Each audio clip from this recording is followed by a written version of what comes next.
तो रघु जी मध्याह्नकालीन संध्योपासन श्री सरयू जी के जल में कर रहे थे। सरयू जल से बाहर निकले तो एक चुल्लू जल उन्होंने दक्षिण की ओर फेंका। तो रावण तो वहां प्रतीक्षा कर रहा था रघु जी की।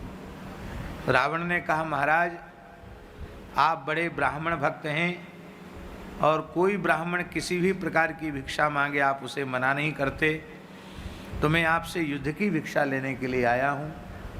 रघु जी हंसे, बोले भाई ब्राह्मण कभी युद्ध की भिक्षा तो नहीं मांगता, लेकिन चलो तुम अपने को ब्राह्मण कह रहे हो तो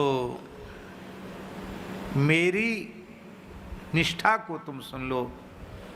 ब्राह्मण मेरे आराध्य हैं, उपास्य हैं। आराध्य उपास्य ही नहीं, अति आराध्य अति उपास्य हैं, अति इष्ट हैं। क्योंकि इक्ष्वाकु कुल दैवतम, इक्ष्वाकु, अभी खट्वांग जी के बारे में सुना, वो कहते इक्ष्वाकु कुल के देवता तो ब्राह्मण ही हैं। और यदि भगवान रंगनाथ इक्ष्वाकु कुल के देवता हैं तो समत्परोहम द्विजदेव देवः, भगवान श्री हरि भी तो अपना इष्ट ब्राह्मणों को मानते हैं। तो भगवान इष्ट हैं और इष्ट का इष्ट होने से ब्राह्मण अति इष्ट हैं, इसलिए मैं ब्राह्मण से युद्ध नहीं कर सकता। और दूसरी बात है, यदि मैं तुम्हें भिक्षा दूं भी युद्ध की तो समानता में युद्ध होना चाहिए। तुम शक्ति में, बल में, सामर्थ्य में मेरी समानता नहीं रखते हो, इसलिए भी मैं तुमसे युद्ध नहीं करूंगा। असमान व्यक्ति से युद्ध नहीं करना चाहिए, समानता में युद्ध होना चाहिए। रावण ने कहा चलो कोई बात नहीं, समानता असमानता की परीक्षा तो पीछे हो जाएगी।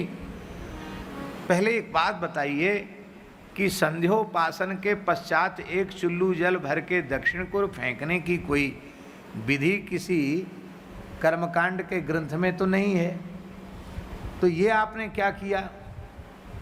संध्योपासन करके बाहर निकले और त्वरित गति से सरयू जी का एक चुल्लू जल लिया और दक्षिण की ओर फेंक दिया। तो दक्षिण दिशा में इस जल को फेंकने का प्रयोजन क्या है? ये कोई कर्मकांड की विधि मैंने तो कभी कहीं पढ़ा देखा सुना नहीं। रावण भी विद्वान तो था। तब राजर्षि रघु जी महाराज ने कहा कि दंडकारण्य में एक ब्रह्मर्षि की अग्निहोत्र का साधन गाय, वह स्वच्छंद गति से चल रही थी। ब्राह्मण उसके पीछे पीछे चल रहा था। इसी बीच में एक सिंह ने आक्रमण किया। ब्राह्मण ने पुकारा, बचाओ महाराज बचाओ। तो मैंने इस अभिमंत्रित जल के प्रयोग से सिंह का वध कर दिया और गाय की रक्षा कर ली। ओहो, रावण को विश्वास नहीं हुआ। यहीं बैठे बैठे केवल ऐसे जल छीटा और शेर मर गया। विलक्षण शक्ति है इनमें। ये सही बात है कि झूठ है, परीक्षा करनी चाहिए। रावण तत्काल स्थल पर उपस्थित हुआ और घटना को जब सत्य देखा तो आश्चर्यचकित हो गए। बोले महाराज बात तो बिल्कुल सही है, अब आपसे तो मुझे जरूर युद्ध की भिक्षा चाहिए। श्री रघु जी फिर हंसे और उन्होंने कहा कि नहीं नहीं, ब्राह्मण मेरे आराध्य उपास्य हैं, मैं उनसे लड़ना नहीं चाहता। और हमने तुमको कहा ही है कि तुम हमारी शक्ति में बराबरी भी नहीं रखते। तो अच्छा चलो, तुम लड़ना चाहते हो तो पहले मेरे अचिंत्य प्रभाव को देखो, योग को। ऐसा कह करके रघु जी ने वहीं सरयू जी के पुलिन में ही अपनी तर्जनी उंगली से लंका का नक्शा बना दिया, मैप बना दिया और बताया कि ऐसी ऐसी लंका है। बोले हाँ बिल्कुल ऐसी ही है। एक हिस्सा उस पर उन्होंने अपना हाथ फिरा दिया। बोले अब देख के लंका आओ। जो जितने अंश पर रघु जी ने हाथ फेरा था उतना अंश लंका का ध्वस्त हो गया, उसका नाम निशान नहीं था। रावण ने विचार किया, अच्छा हुआ पूरे नक्शे पर हाथ नहीं फेर दिया, कहीं पूरे पर फेर देते तो कुछ भी नहीं रह जाता शेष। तो इतने प्रभावशाली शत्रु को तो परास्त करना ही चाहिए। तब रावण ने पता लगाया कि उनकी इस शक्ति सामर्थ्य का हेतु क्या है। तो वो धर्मनिष्ठ हैं, सदाचारी हैं, ब्राह्मण भक्त हैं, गौ भक्त हैं, ये तो सब है, पर सबसे बड़ा वैशिष्ट्य उनका है कि उनकी जो महारानी है वो महान पतिव्रता है। पतिव्रता में कितना बल होता है पुराणों में स्पष्ट है कि वृंदा के सतीत्व के कारण भगवान के भी पसीना पसीना आ गए और बिना वृंदा के छल कर टार्यु ता सुव्रत प्रभु सुर कारज कीन। जब तक ठाकुर जी ने लीला नहीं की तब तक वो भगवान शिव जालंधर के वध में सफल नहीं हो सके। स्पष्ट है।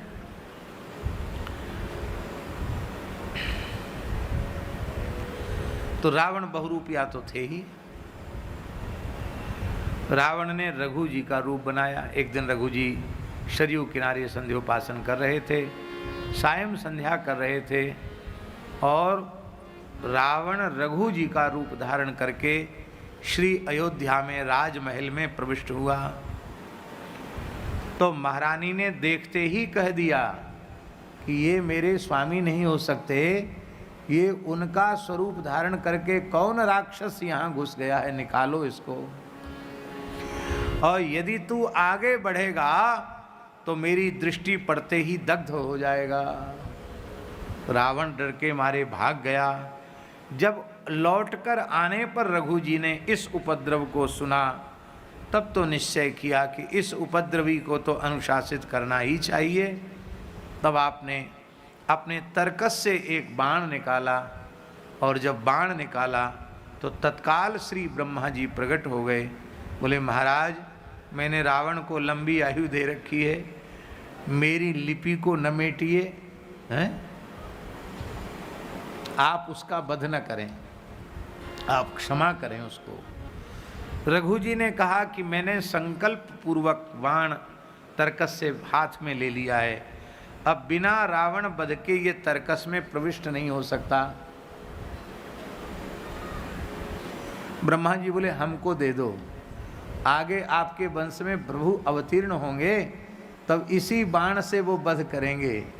तो कहते हैं कि वो बाण परंपरा से महर्षि अगस्त्य तक आया, और अगस्त्य जी ने वह बाण भगवान श्री राम को प्रदान किया। और छाड़े सर 31, उसमें 31वां जो बाण था जिससे नाभिकुंड के अमृत को सोखा गया, जिससे रावण मरा, वो महाराज रघु जी का बाण था। ऐसा भी प्रसिद्ध है।